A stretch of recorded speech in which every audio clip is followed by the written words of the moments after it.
আচ্ছা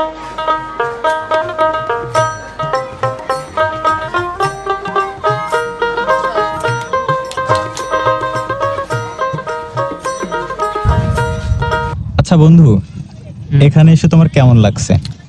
আমার খুবই ভালো লাগছে এখানে এসে, বিশেষ করে শহরের কোলাহল থেকে মুক্ত হয়ে এরকম একটা প্রাকৃতিক পরিবেশ আসলে কখনোই আপনি পাবেন না। তো খুলনার ভিতরে এটা একটা লেটেস্ট একটা খুবই ভালো এডিশন ছিল, এবং আমি এই জন্য বাংলাদেশ নৌবাহিনীকে ধন্যবাদ জানাচ্ছি এত সুন্দর একটা নিরিবিলি পরিবেশ করে দেওয়ার জন্য, যেটা সকলের জন্য উন্মুক্ত।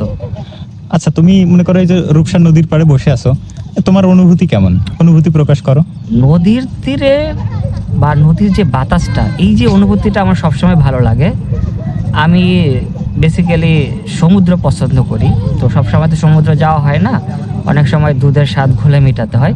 নদীর পাড়ে যে বাতাসটা, এটা আমি খুবই উপভোগ করি, এবং যখন আমি ছোট